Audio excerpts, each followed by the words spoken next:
इस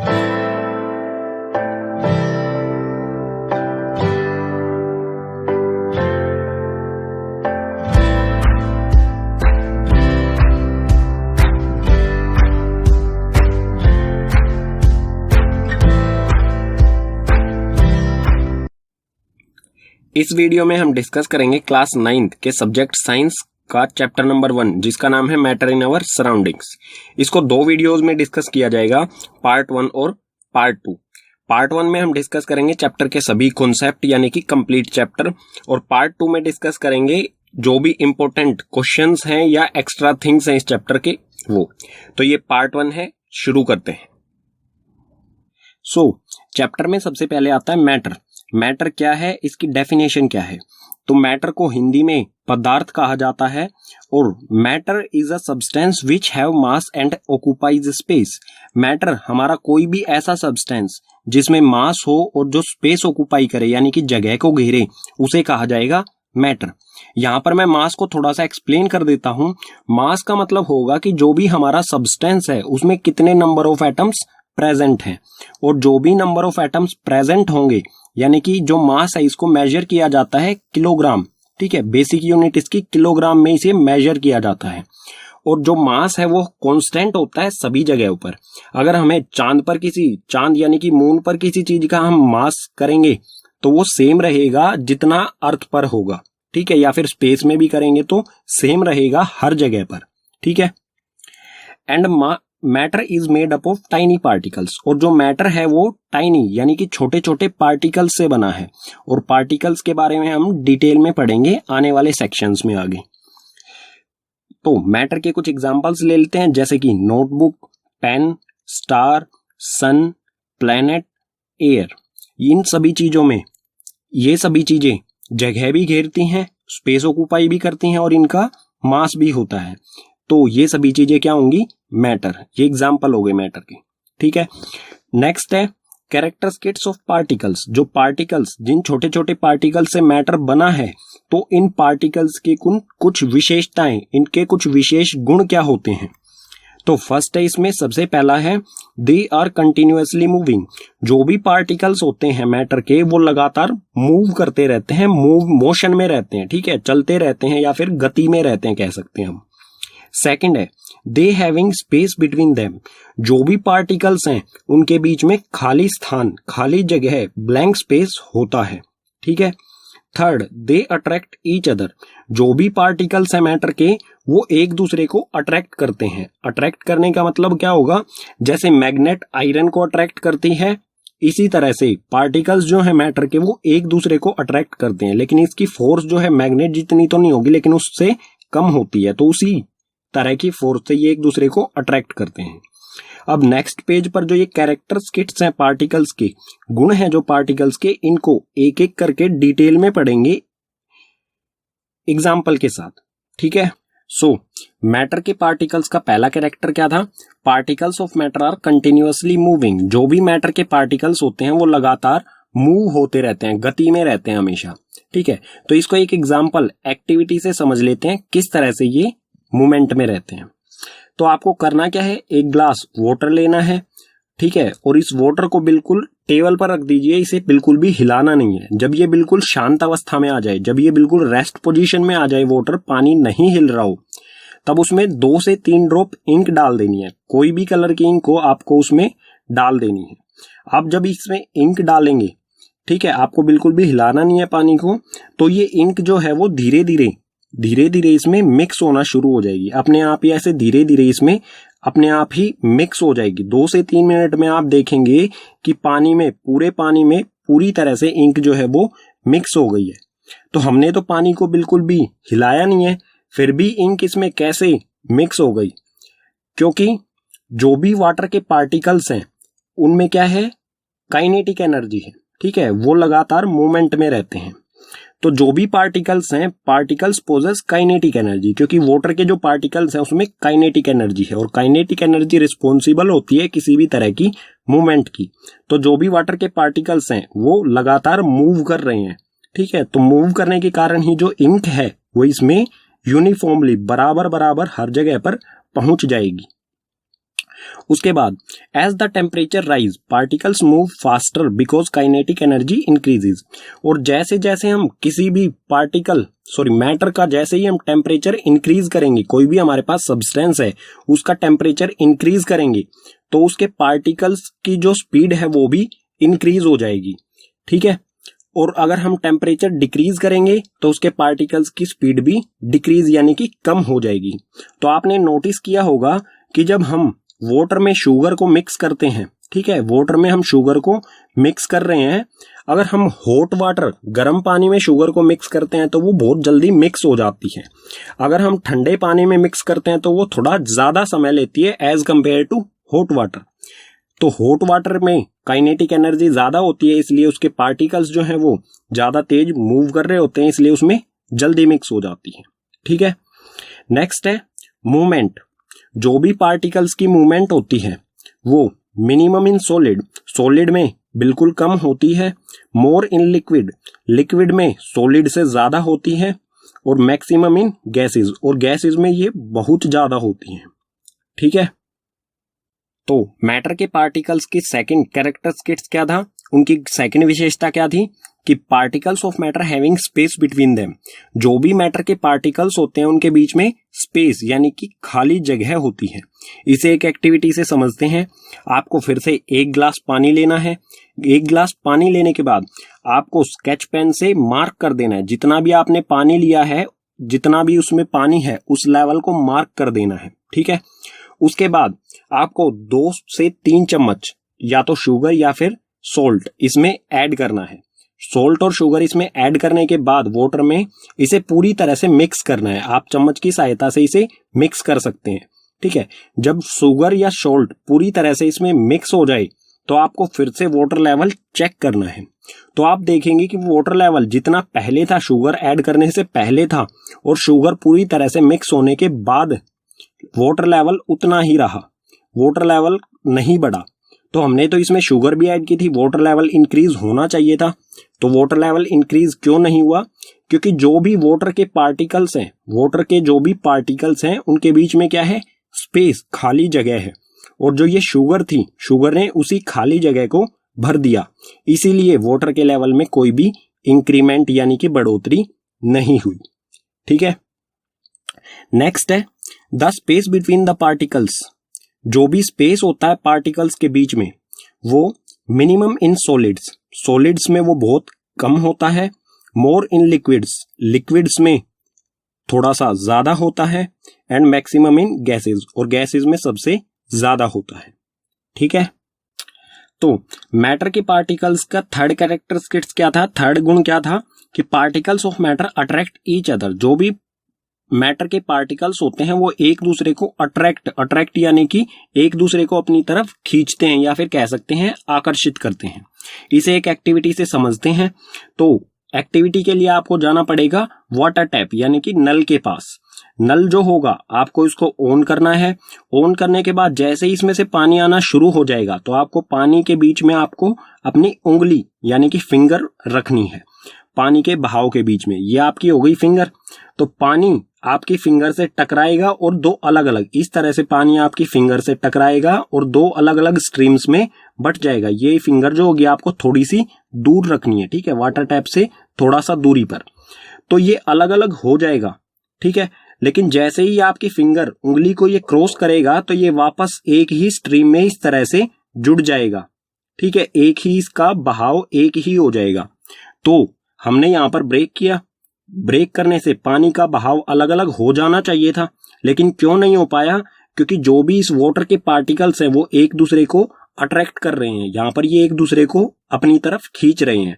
इसी attraction force के कारण ये स्ट्रीम यानी कि इसका बहाव वापस एक ही हो गया, ठीक है। और सिर्फ वाटर में ही नहीं, जो अट्रैक्शन फोर्स होती है ये सभी मैटर्स में होती है। आपको इस एक और एग्जांपल दे देता हूं। तो आपको क्या करना है, आयरन नेल लेनी है, ठीक है। आपको एक आयरन नेल लेनी है, उसको स्ट्राइक करना है। स्ट्राइक यानी कि हैमर से उसे तोड़ने की कोशिश करनी है। आप इस पर हैमर से स्ट्राइक करेंगे तो ये नहीं टूटेगी, ठीक है। क्यों? एक बार में नहीं टूटेगी, हो सकता है दूसरी बार में भी ना टूटे, ब्रेक ना हो। ठीक है। तो ब्रेक ना होने का कारण क्या होगा कि जो भी आयरन नेल में पार्टिकल्स हैं आयरन के, वो एक दूसरे को अट्रैक्ट कर रहे हैं, ठीक है। अट्रैक्शन फोर्स के कारण ये ब्रेक नहीं होगी, ठीक है। तो द फोर्स ऑफ अट्रैक्शन, जो भी ये अट्रैक्शन फोर्स होती है, ये मैक्सिमम इन सॉलिड्स, सॉलिड में, सॉलिड्स जो भी ठोस पदार्थ होते हैं, ठोस मैटर होते हैं, उनमें सबसे ज्यादा होती है। इंटरमीडिएट इन लिक्विड्स, लिक्विड्स में ये मध्यम यानी कि ना तो कम ना ज्यादा, इंटरमीडिएट मतलब बीच में आता है लिक्विड, ठीक है। तो लिक्विड में ना ही ज्यादा होती है ना ही कम होती है। और नेग्लिजिबल इन गैसेस, और गैसेस में हम कह सकते हैं कि ये जो अट्रैक्शन फोर्स है ये ना के बराबर होती है, ठीक है। गैसेस में ना के बराबर होती है, इसलिए गैस जो है इजीली उड़ जाती है, फ्लो हो जाती है, ठीक है। तो नेक्स्ट कॉन्सेप्ट आता है इस चैप्टर में हमारा स्टेट्स ऑफ मैटर, यानी कि मैटर की अवस्थाएं।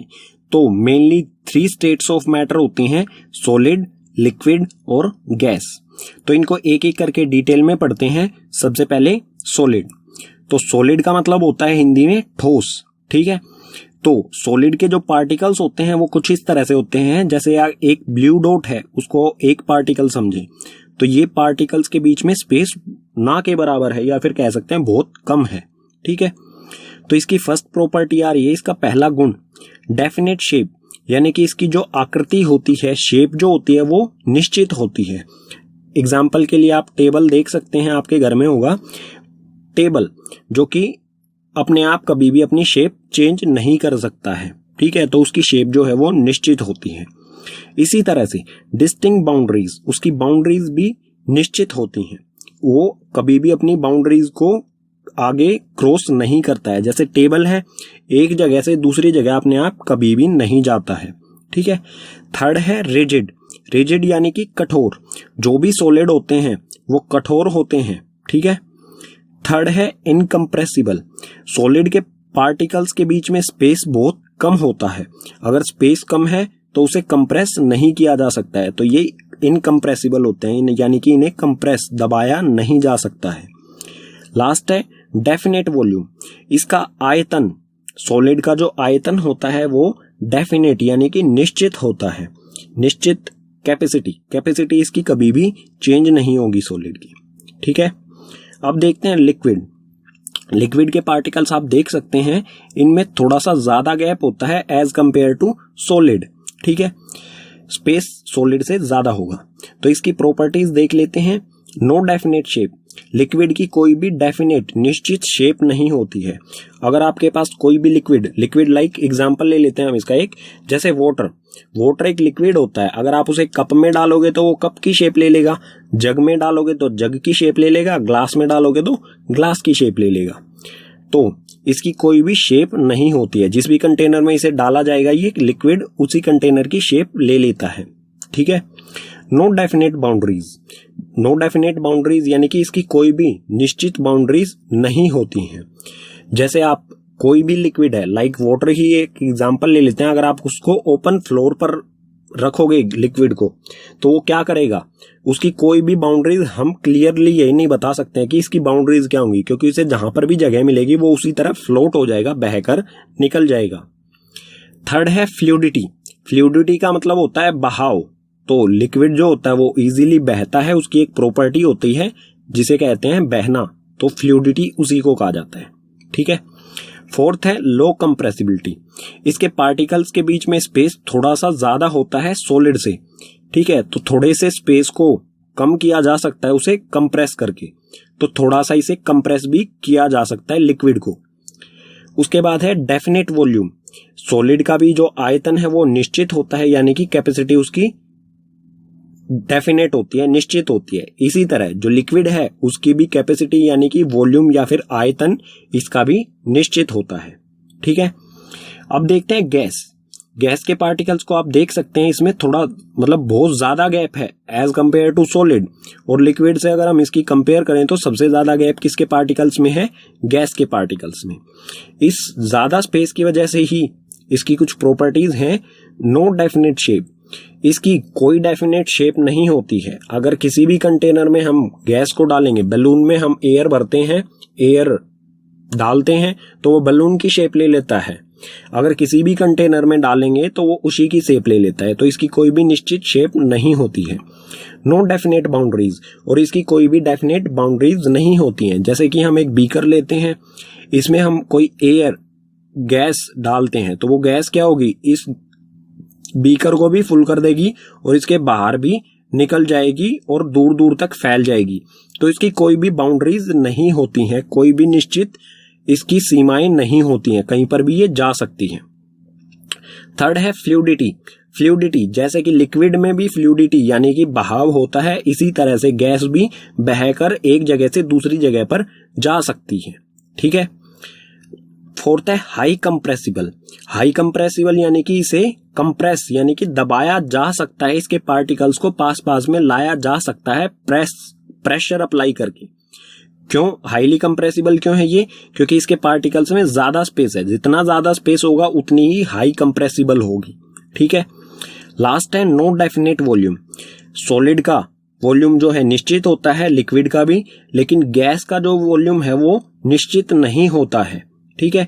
अगर हम मतलब एक हमारे पास छोटा कंटेनर है, इसमें जितनी गैस है उसे हम बड़े कंटेनर में डाल देंगे तो वो गैस क्या करेगी, बड़े कंटेनर को भी पूरी तरह से फिल कर देगी। ठीक है।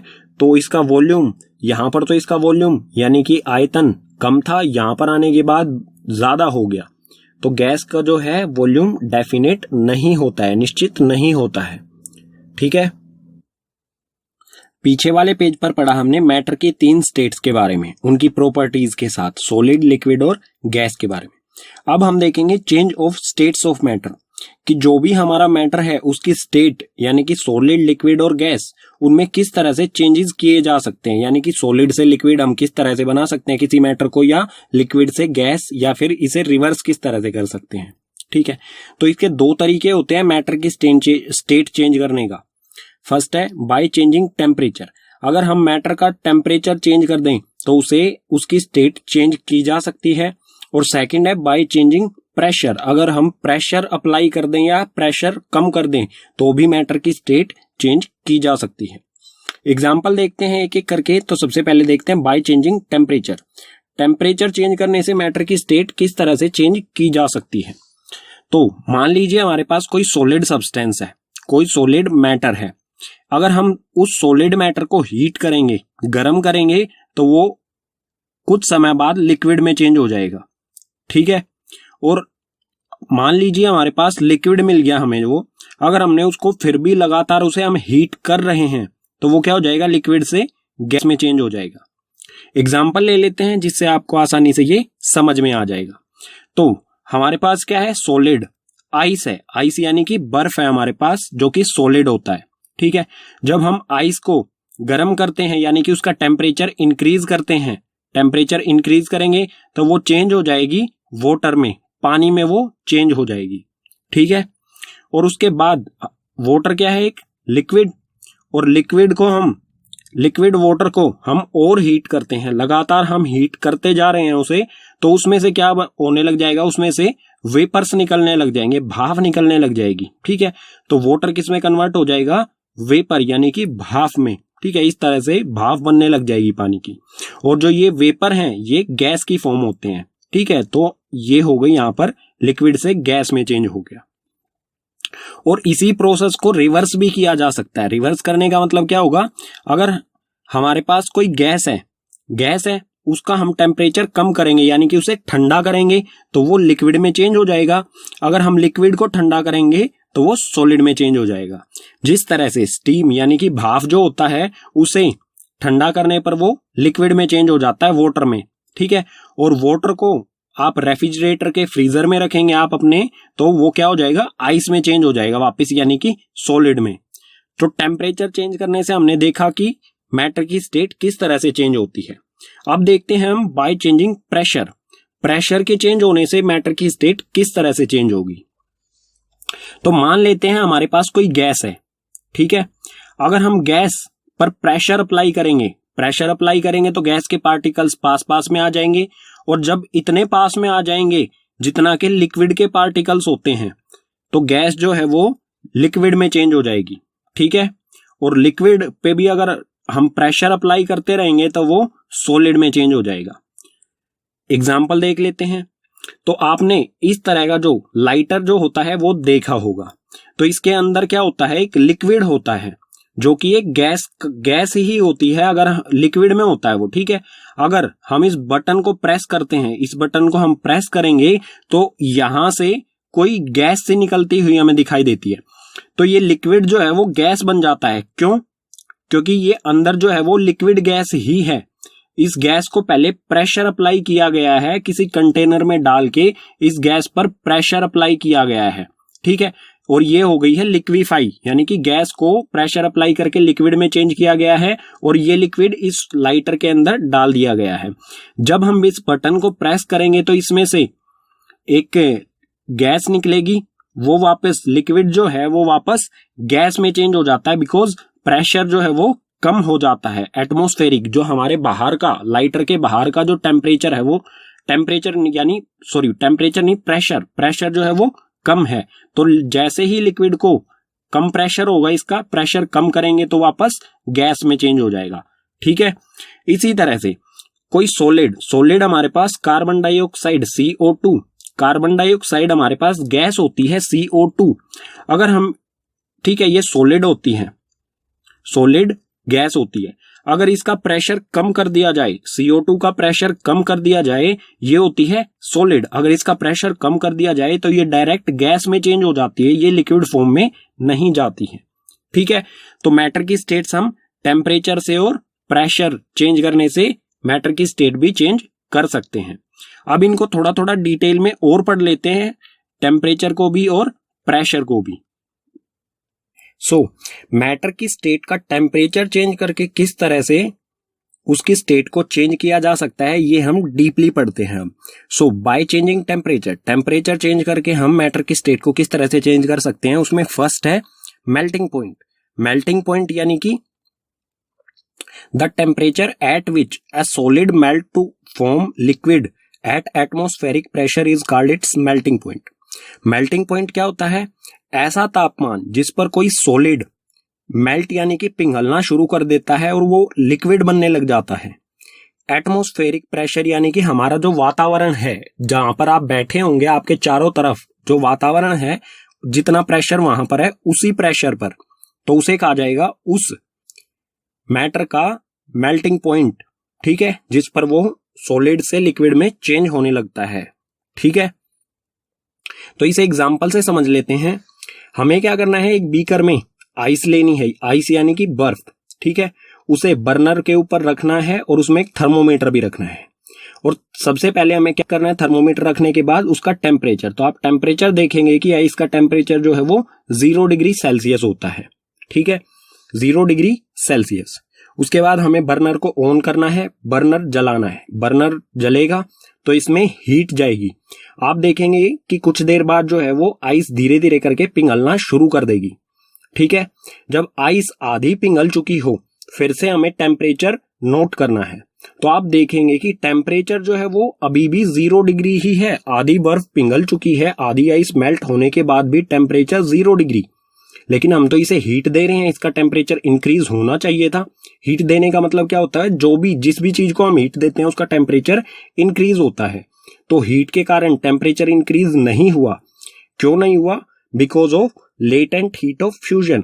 और लेटेंट हीट ऑफ फ्यूजन क्या होता है? The amount of heat required to change 1 kg solid to its liquid state. इतनी हीट जो कि 1 kg सॉलिड को उसकी लिक्विड स्टेट में चेंज करने के लिए जरूरत होती है, उसे कहा जाता है लेटेंट हीट ऑफ फ्यूजन। तो यहां पर जो हमने हीट दी है आइस को, आइस ने उस हीट का क्या किया, उससे अपनी स्टेट चेंज कर ली। वो लिक्विड से, सॉलिड से लिक्विड में चेंज होने लग गया। और उसका टेम्परेचर जब तक 0 डिग्री रहेगा, जब तक कि लास्ट पीस ऑफ आइस, आखिरी आइस का पीस जब तक लिक्विड में नहीं चेंज हो जाता, जब तक उसका टेम्परेचर 0 डिग्री ही रहेगा, ठीक है। मैटर की स्टेट टेम्परेचर को चेंज करके किस तरह से चेंज की जा सकती है, उसमें सेकंड है बॉइलिंग पॉइंट। तो बॉइलिंग पॉइंट क्या होता है? The temperature at which a liquid boils to form vapours at atmospheric pressure called its boiling point. Boiling point ऐसा टेम्परेचर जिस पर कोई लिक्विड, हमारा मैटर जो लिक्विड फॉर्म में है वो बॉइल यानी कि उबल कर वेपर में चेंज होने लगे, वेपर्स यानी कि गैस की फॉर्म में चेंज होने लगे एटमॉस्फेरिक प्रेशर यानी कि हमारे नॉर्मल जो वातावरण होता है आपके चारों तरफ उस प्रेशर पर, तो उसे कहा जाता है उस मैटर का बॉइलिंग पॉइंट। ठीक है, उस टेम्परेचर को उस मैटर का बॉइलिंग पॉइंट कहा जाता है। इसे एग्जांपल से समझते हैं। आपको एक बीकर में पानी लेना है, वाटर लेना है, उसे बर्नर पर सेट करना है इस तरह से, और एक थर्मोमीटर भी उसमें रखना है। तो बर्नर शुरू कर देना है, ठीक है, धीरे धीरे उसे हीट देनी है हमें, और तब तक हीट देनी है जब तक कि वो बॉईल होना शुरू नहीं हो जाता। तो इसमें है वाटर, जब हम इसे हीट करें, जब ये बॉईल होना शुरू होगा तो हमें इसका टेम्परेचर नोट करना है। तो वाटर का बॉइलिंग पॉइंट कितना होता है 100 डिग्री सेल्सियस। जब ये बॉईल होना शुरू हो जाएगा तो इसका टेम्परेचर होगा 100 डिग्री सेल्सियस, और इसमें से वेपर भी निकलने लग जाएंगे, भाप भी इसमें से निकलने लग जाएगी, और हमें फिर भी इसमें लगातार हीट देते रहना है। ठीक है, तो कुछ देर बाद जब इसका 100 डिग्री सेल्सियस टेम्परेचर बॉईल होना शुरू हो चुका होगा, उसके कुछ देर बाद हम देखेंगे कि हम इसे लगातार हीट दे रहे हैं, लेकिन इसका टेम्परेचर 100 डिग्री सेल्सियस से इंक्रीज नहीं हो रहा है, नहीं बढ़ रहा है। तो वो क्यों नहीं बढ़ रहा है? Because of latent heat of vaporization. और लेटेंट हीट ऑफ वेपोराइजेशन क्या होता है? The amount of heat required to change 1 kg liquid to its gaseous state. इतनी हीट का अमाउंट जो कि 1 kg लिक्विड को उसकी गैस की स्टेट में चेंज करने के लिए यूज किया जाता है, उसे कहा जाता है लेटेंट हीट ऑफ वेपोराइजेशन। तो 100 डिग्री जब ये बॉईल शुरू हो जाएगा होना, उसके बाद इसका टेम्परेचर, मतलब बॉईल टेम्परेचर इसका 100 डिग्री हो जाएगा, उसके बाद भी जब हम इसे हीट देते रहेंगे तो वो वाटर हीट का यूज क्या करेगा? वो अपनी स्टेट चेंज करने में यूज करेगा, यानी कि वेपर बनाने में उस चीज का यूज करेगा। तो उसी को कहा जाएगा लेटेंट हीट ऑफ वेपोराइजेशन। ठीक है, मैटर की स्टेट टेम्परेचर चेंज करके किस तरह से चेंज की जा सकती है, उसमें थर्ड है सब्लिमेशन। सब्लिमेशन क्या होता है? The change of solid directly to vapour on heating and vapour into solid on cooling without passing through the liquid state called sublimation. Sublimation एक ऐसा प्रोसेस होता है जिसमें कोई सॉलिड जो है वो डायरेक्टली वेपर यानी कि गैस में चेंज हो जाए हीट करने पर। यानी कि हम सॉलिड को अगर हीट करेंगे तो वो किस में? वेपर यानी कि गैस में चेंज हो जाए, बिना लिक्विड में चेंज हुए, तो उसे कहा जाएगा सब्लिमेशन। और सिर्फ इसे ही नहीं, अगर कोई वेपर यानी कि कोई गैस वो डायरेक्ट सॉलिड में चेंज हो जाती है, जब हम वेपर को ठंडा करते हैं वो सॉलिड में चेंज हो जाए, तो उसे भी सब्लिमेशन ही कहा जाएगा। बिना लिक्विड में चेंज हुए ये प्रोसेस होता है। यानी कि कोई solid as for solid change हो जाए डायरेक्ट गैस में, तो उसे कहा जाएगा सब्लिमेशन। और कोई गैस यानी कि गैस, कोई भी गैस अगर सॉलिड में चेंज हो जाए, एज फॉर सॉलिड में चेंज हो जाए, तो इन दोनों प्रोसेस को कहा जाएगा सब्लिमेशन। एग्जाम्पल देखते हैं इसका। एग्जाम्पल के लिए आपको क्या करना है? चाइना डिश लेनी है। चाइना डिश में हमें अमोनियम क्लोराइड ये वाला सब्सटेंस इसमें रखना है जो कि सॉलिड होता है। ठीक है, सॉलिड अमोनियम क्लोराइड इसमें हमें रखना है और इसे हीट करना है बर्नर की सहायता से। हीट करने से पहले इस पर एक फनल यानी कि कीप जो होती है उसको उल्टा करके रख देना है, और इसका जो नीचे वाला पार्ट होता है उसमें कॉटन प्लग, रुई डाल देनी है, ताकि इसमें से कुछ भी वेपर्स जो हैं वो बाहर ना निकल पाए। इसको हीट करना शुरू करना है। फिर जब हम अमोनियम क्लोराइड को हीट करेंगे जो कि एक सॉलिड होता है, तो आप देखेंगे कि यहाँ पर बिना कोई लिक्विड बने ही ये वेपर में इसमें से भाप निकलने लग जाएगी। ये भाप यानी कि गैस में चेंज हो जाएगा, वेपर्स में चेंज हो जाएगा। उसके बाद जब ये वेपर में कुछ चेंज हो जाए, उसके बाद हमें बर्नर को कर देना है बंद। बर्नर जैसे ही हम बंद करेंगे, उसके कुछ देर बाद आप देखेंगे कि जो वेपर्स हैं वो इसके साइड में, जो भी फनल है इसके साइड वाले हिस्सों से टकराएंगे, ये ठंडे हो जाएंगे, और ठंडे होने के बाद जब वेपर इनसे टकराएंगे, ठंडी सतह, ठंडे सरफेस से टकराएंगे, तो वो वापस सॉलिड फॉर्म में चेंज हो जाएंगे। तो यहाँ पर आपको एक सॉलिड सब्सटेंस मिलेगा। ठीक है, तो यहाँ पर आपने देखा कि अमोनियम क्लोराइड जो कि एक सॉलिड होता है डायरेक्ट वेपर में चेंज हो जाता है, यानी कि गैसियस फॉर्म में, और जो गैस यानी कि वेपर्स होते हैं जब वो ठंडे सरफेस से टकराते हैं तो वो वापस सॉलिड में चेंज हो जाते हैं। तो इसी तरह के प्रोसेस को कहा जाता है सब्लिमेशन। ठीक है, और कई ऐसे सब्सटेंस होते हैं, कई ऐसे मैटर होते हैं जो डायरेक्ट सॉलिड से गैस में या फिर गैस से सॉलिड में चेंज हो जाते हैं। जैसे इसके एग्जांपल्स हैं कुछ, कैम्फर, कैम्फर यानी कि कपूर। कपूर जो होता है, जो मतलब मंदिर वगैरह पूजा वगैरह में यूज किया जाता है, वो डायरेक्ट जो है सॉलिड से गैस फॉर्म में चेंज हो जाता है, कभी भी लिक्विड फॉर्म में नहीं आता है। अमोनियम क्लोराइड का एग्जांपल आप यहाँ पर देख ही चुके हैं। इसी तरह से नेफ्थलीन बोल्स होती हैं, जो कपड़े वगैरह हम रखते हैं अलमारियों में, उसके बीच में नेफ्थलीन बोल्स रखी जाती है, व्हाइट कलर की ऐसी बोल्स होती हैं। जब उन बोल्स को रखा जाता है लंबे समय तक, तो वो धीरे धीरे करके गायब हो जाती हैं। कोई भी लिक्विड सब्सटेंस बिना छोड़े वो गायब हो जाती हैं, यानी कि गैस में वो चेंज हो जाती हैं वेपर में। तो ये सभी जो है सब्लिमेशन प्रोसेस को फॉलो करते हैं। ठीक है, पीछे वाले पेजेस पर देखा हमने टेम्परेचर से मैटर की स्टेट किस तरह से चेंज की जा सकती है। अब हम देखेंगे effect of change of pressure. Matter का प्रेशर चेंज करेंगे तो उस पर क्या क्या इफेक्ट्स यानी कि प्रभाव होंगे। तो if we compress a gas in a cylinder, the distance between the particles of gas is reduced and finally gas is liquefied. अगर हम किसी गैस को सिलेंडर में रख के कुछ इस तरह से, ये हमारे पास यहाँ पर ये सिलेंडर है, ठीक है, एक मिनट में पेन का चेंज कर लेता हूँ इसे। ठीक है, हमारे पास ये है सिलेंडर, इसमें हमने गैस ली और इस पर ये प्रेशर, ये पिस्टन है, इस पर हमें प्रेशर अप्लाई किया, इसे कंप्रेस किया। तो कंप्रेस करने से क्या होगा, the distance between of particle of gas is reduced. जो भी गैस के पार्टिकल्स थे, इनके बीच की दूरी जो है वो कम होगी, और बीच की दूरी कम होने से गैस जो है वो लिक्विड में चेंज हो जाएगी। तो ये गैस के पार्टिकल्स हैं, जब ये पास पास में आ जाएंगे तो ये लिक्विड में चेंज हो जाएगी यहाँ पर इस तरह से। ठीक है, और जब ये लिक्विड में चेंज हो जाएगी तब भी हम इस पर और प्रेशर अप्लाई करेंगे तो ये जो लिक्विड गैस है वो सॉलिड में चेंज हो जाएगी। ठीक है, एग्जाम्पल ले लेते हैं एक। तो एग्जाम्पल के लिए जो हॉस्पिटल्स में गैस यूज की जाती है जिसे कहा जाता है ऑक्सीजन, तो सबसे पहले ऑक्सीजन गैस जो होती है उस पर प्रेशर अप्लाई करके उसे लिक्विड फॉर्म में चेंज किया जाता है। लिक्विड फॉर्म में चेंज करने के बाद उसे सिलेंडर्स में पैक किया जाता है और हॉस्पिटल्स तक पहुंचाया जाता है। और एक ऐसी सॉलिड फॉर्म होती है CO2, सॉलिड फॉर्म होती है कार्बन डाइऑक्साइड की। कार्बन डाइऑक्साइड की सॉलिड फॉर्म से जब प्रेशर कम किया जाता है, प्रेशर इस पे से कम कर दिया, जब इसका प्रेशर कम होता है तो ये जो है ये डायरेक्ट गैस में चेंज हो जाता है, ये कभी भी लिक्विड में नहीं आती है CO2। तो इसलिए CO2 को ड्राई आइस भी कहा जाता है। ठीक है, ये सॉलिड फॉर्म में जब होती है तो ये आइस के रूप में होती है, जब इसका प्रेशर कम कर दिया जाता है तो ये डायरेक्ट गैस में चेंज हो जाती है, यानी कि ये कभी भी लिक्विड फॉर्म में नहीं आती है, इसलिए इसे ड्राई आइस भी कहा जाता है। तो और भी उदाहरण ले लेते हैं प्रेशर के। तो LPG आपने सुना होगा, जो हम घर में गैस यूज करते हैं सिलेंडर्स में, कुकिंग गैस जिसे कहा जाता है, तो इसकी फुल फॉर्म होती है लिक्विड पेट्रोलियम गैस। तो ये भी एक ऐसी गैस होती है जिसे लिक्विफाई किया जाता है प्रेशर अप्लाई करके, इसी प्रोसेस से उसे लिक्विफाई किया जाता है। ठीक है, इसी तरह से CNG यानी कंप्रेस्ड नेचुरल गैस, ये भी एक ऐसी गैस है जिसे कंप्रेस किया जाता है प्रेशर अप्लाई करके, और इसे सिलेंडर्स यानी कि इसे एज अ फ्यूल, CNG को एज अ फ्यूल यूज किया जाता है व्हीकल्स में।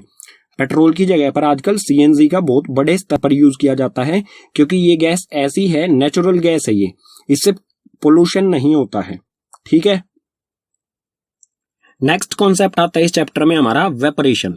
वेपरेशन क्या होता है? It is a surface phenomena in which liquid changes into vapors at any temperature below its boiling point is called vaporation. Vaporation एक surface phenomena है, यानी कि सतह पर होने वाला प्रोसेस है लिक्विड की सतह पर, और इसमें लिक्विड जो है वो वेपर्स में यानी कि भाप में बदल जाता है ऐसे तापमान पर जो कि उसके बॉइलिंग पॉइंट यानी कि उसके उबलने वाले तापमान से कम किसी भी तापमान पर वो लिक्विड से वेपर में यानी कि भाप में बदल जाता है, तो उसे कहा जाएगा वेपरेशन। एग्जाम्पल से समझते हैं। आप क्या कीजिए, एक गिलास पानी लीजिए, एक गिलास में आपने पानी लेना है, उसका वाटर लेवल चेक करना है, निशान लगा दीजिए। जैसे इसमें इतना पानी है तो इस पे मैंने निशान लगा दिया। उसे 2 से 3 दिन ऐसी जगह पर रख दीजिए जहां पर उसे कोई छेड़े ना, ठीक है, उसे कोई डिस्टर्ब ना करे। उसके बाद 2-3 दिन बाद उसे आप चेक कीजिए तो आप देखेंगे कि उसमें से बहुत सारा पानी जो है वो गायब हो चुका है। उसका वाटर लेवल चेक करेंगे तो वो कम हो चुका है। तो जो वाटर इसमें से गायब हुआ वो कहाँ गया, वो वेपरेट हो गया, यानी कि वो लिक्विड से वेपर्स में यानी कि गैस में चेंज होके वो एटमॉस्फेयर में चला गया, हमारे वातावरण में चला गया एयर के साथ। ठीक है, तो इस प्रोसेस को कहा जाएगा वेपरेशन। और इसका टेम्परेचर क्या होगा, इसका टेम्परेचर 100 डिग्री से तो कम ही होगा। ठीक है, और इस टेम्परेचर पर ही ये लिक्विड फॉर्म से गैस फॉर्म में चेंज हो गया, सो वेपरेशन कहा जाएगा इसे। ठीक है, लिक्विड का वेपरेशन। और इसमें मोस्ट इंपोर्टेंट चीज आती है फैक्टर अफेक्टिंग वेपरेशन। जो ये वेपरेशन है इसको प्रभावित करने वाली चीजें क्या क्या हैं। तो फर्स्ट है इसमें एक्सपोज्ड सरफेस एरिया।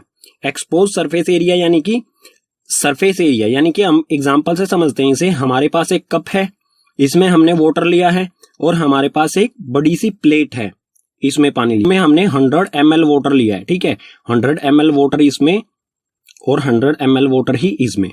दोनों को आप रूम में रख दीजिए। अपने रूम में रखने के बाद आप देखेंगे 1 से 1.5 दिन बाद कि जो प्लेट है इसमें से बहुत ज्यादा पानी वेपरेट हो जाएगा बहुत जल्दी, लेकिन कप जो है इसमें बहुत ज्यादा समय लगाएगा वही पानी वेपरेट होने में, वही वाटर वेपरेट होने में।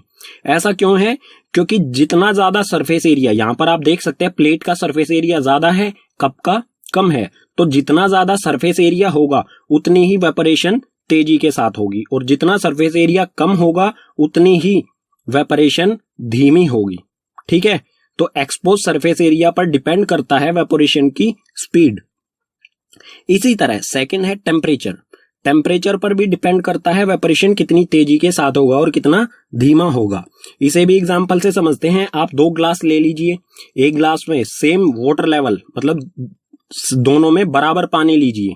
ठीक है, वाटर लीजिए, और एक को आप फ्रिज में रख दीजिए। ये जो बॉक्स बनाया है ये हो गया फ्रिज। ठीक है, इसको रख दिया हमने फ्रिज में, और जो दूसरा ग्लास है इसको रख दीजिए सनलाइट में। ठीक है, जो सनलाइट वाला ग्लास है इसमें से पानी बहुत जल्दी वेपरेट हो जाएगा एज कंपेयर टू जिसको हमने फ्रिज में रखा है।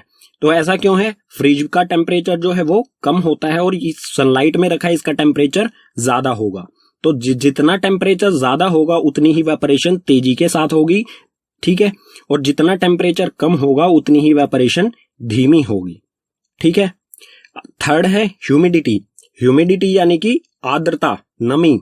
वायु में वाटर पार्टिकल्स यानी कि भाप, वेपर्स की पहले से मौजूदगी कितनी है उसे कहा जाता है ह्यूमिडिटी। तो ह्यूमिडिटी यानी कि हवा में अगर पहले से ही वाटर पार्टिकल्स मौजूद हैं तो वेपरेशन धीमा होगा, और अगर ह्यूमिडिटी कम है तो वो वेपरेशन तेजी के साथ होगा। एग्जाम्पल से समझते हैं। इंडिया में समर जो होता है उसमें मई जून, समर जो मौसम होता है उसमें मई और जून में बहुत तेज धूप होती है, और हवा जो होती है वो बहुत जल्दी हमारे पसीने को सुखा देती है, हमें जो स्वेटिंग होती है उसे बहुत जल्दी सुखा देती है। लेकिन जब रेनी सीजन आता है इसमें भी टेम्परेचर इतना ही होता है जितना समर में होता है लगभग। ठीक है, अप्रोक्स लगभग इतना ही सेम टेम्परेचर होता है। लेकिन रेनी सीजन में आप देखेंगे कि जो हमारा स्वेटिंग हो रही है यानी कि जो हमें पसीना आ रहा है वो सूखने में ज्यादा समय लेता है, क्योंकि हवा में पहले से ही क्या है, वेपर पार्टिकल्स पहले से ही ज्यादा मात्रा में मौजूद हैं। इसलिए स्वेटिंग जो है हमें ज्यादा महसूस होती है, हमें स्टिकी महसूस होता है, यानी कि चिपचिपापन महसूस होता है। ठीक है, फोर्थ है इसमें विंड। विंड यानी कि बहती हुई हवा, ऐसी हवा जो चल रही है। तो इस पर भी वेपरेशन तेज या धीमा इसकी वजह से होता है, इसकी वजह से भी होता है। तो हम अगर कपड़े धोते हैं जब हवा तेज चल रही होती है तो बहुत जल्दी से कपड़े हमारे सूख जाते हैं, और जब हवा धीमे चल रही होती है तो कपड़े सूखने में ज्यादा समय लगता है। यानी कि विंड अगर तेज चल रही है तो वेपरेशन भी तेज हो रहा है, कपड़े में से जो पानी है वो वेपर में चेंज होना। ठीक है, उसी के कारण हमारे कपड़े सूखते हैं। तो हवा चल रही है तेज तो वेपरेशन तेजी के साथ होगा, अगर हवा धीमी चल रही है तो वेपरेशन भी धीमी गति से होगा। तो ये इंपॉर्टेंट हैं चारों फैक्टर्स जो कि वेपरेशन को प्रभावित करते हैं, अफेक्ट करते हैं। ठीक है, पीछे वाले पेज पर पढ़ा हमने वेपरेशन के बारे में। अब देखते हैं वेपरेशन का एक गुण जो कि है वेपरेशन ऑलवेज कोज कूलिंग। वेपरेशन के कारण हमेशा क्या होती है, कूलिंग यानी कि ठंडक होती है। तो ये किस तरह से होती है, The cooling caused by evaporation is based on the fact that when a liquid evaporates, takes latent heat of vaporization from surroundings, which on losing heat gets cool. तो जो वेपरेशन के कारण कूलिंग या ठंडक होती है वो किस आधार पर होती है कि जब कोई लिक्विड वेपरेट होता है, यानी कि लिक्विड जो है वो वेपर में चेंज होता है, वो क्या करता है, अपने चारों तरफ से, सराउंडिंग्स मतलब अपने चारों तरफ से latent heat of vaporization, heat ले लेता है, और जो सराउंडिंग्स है उसने हीट जो है वो लिक्विड को दे दी, तो सराउंडिंग्स जो है हीट देने के कारण ठंडी हो जाएंगी। ठीक है, एग्जाम्पल से समझ लेते हैं। आप अपनी हथेली, अपनी पाम पर एसीटोन अगर आप अपनी पाम पर डालेंगे, ठीक है, ये एसीटोन है, एसीटोन को अगर आप अपनी पाम यानी कि अपनी हथेली पर डालेंगे, तो एसीटोन डालने से एसीटोन जो है आपकी पाम, आपकी हथेली से लेटेंट हीट ऑफ वेपराइजेशन यानी कि आपकी हथेली की हीट को वो ले लेगा और बहुत जल्दी वेपरेट हो जाएगा। और अगर आपकी हथेली से हीट आपने एसीटोन को दे दी तो हीट जो हमारी हथेली है वो बिल्कुल ठंडा, कूल महसूस करेगी। ठीक है, आप एसीटोन की जगह पेट्रोल का भी यूज कर सकते हैं। ठीक है, तो ये एक्टिविटी जो है एसीटोन या पेट्रोल, एसीटोन अवेलेबल होता नहीं है आमतौर पर घरों में, और पेट्रोल से खेलना अच्छा नहीं होता है, तो इस एक्टिविटी को ना करें। इसकी जगह पर आप ये वाली एक्टिविटी ट्राई कर सकते हैं, जो कि है एक पैन लेना है आपको, पैन या फिर आप तवा भी ले सकते हैं जिस पर रोटी सेकी जाती है। ठीक है, फ्राई पैन ले सकते हैं या फिर पैन को ही हिंदी में तवा कहा जाता है। तो पैन लेना है आपको, इसे गैस पे रख के थोड़ा सा गर्म कर लेना है, वार्म कर लेना है। ठीक है, आप जब ये थोड़ा सा गर्म हो जाए तो गैस को ऑफ कर दीजिए। उसके बाद इसमें थोड़ा सा पानी जो भी है उसमें डालिए, लिक्विड डालेंगे। तो जैसे ही आप इसमें लिक्विड वाटर डालेंगे वो क्या होगा, वो वेपर में चेंज होने लग जाएगा। ठीक है, लिक्विड डाला तो इसमें ये बहुत जल्दी वेपर में चेंज हो जाएगा। और इसने ये वेपर में चेंज होने का कारण क्या है, क्योंकि जो भी पैन गर्म था, वार्म था जो पैन, वाटर ने उसकी हीट को सोख लिया, पैन की हीट को वाटर ने सोख लिया और अपनी स्टेट चेंज करने में यूज कर लिया। यानी कि जो हीट थी उसका क्या कहेंगे हम, लेटेंट हीट ऑफ वेपराइजेशन, क्योंकि लिक्विड ने अपनी स्टेट चेंज की उससे, और पाम जो पैन है वो ठंडा हो जाएगा, आप महसूस करेंगे इसे। ठीक है, तो ये एक्टिविटी आपको प्रीफर करता हूं, ये आप करके देख सकते हैं। ठीक है, तो इसी के साथ चैप्टर हो जाता है कंप्लीट। तो उम्मीद करूंगा चैप्टर के सभी कॉन्सेप्ट आपको समझ आए होंगे। अगर आपको सभी कॉन्सेप्ट समझ आए हैं तो प्लीज आप इस वीडियो को अपने क्लासमेट्स के साथ शेयर कीजिए। अगर कोई भी ऐसा कॉन्सेप्ट रह गया, समझ नहीं आया है, तो प्लीज उसे कमेंट बॉक्स सेक्शन में मेंशन कीजिए, और चैनल को सब्सक्राइब कर लीजिए, साथ ही इस बेल आइकन को भी प्रेस कर लीजिए ताकि जो भी पार्ट सेकंड की वीडियो आए तो सबसे पहले आपके पास नोटिफिकेशन आए उसका।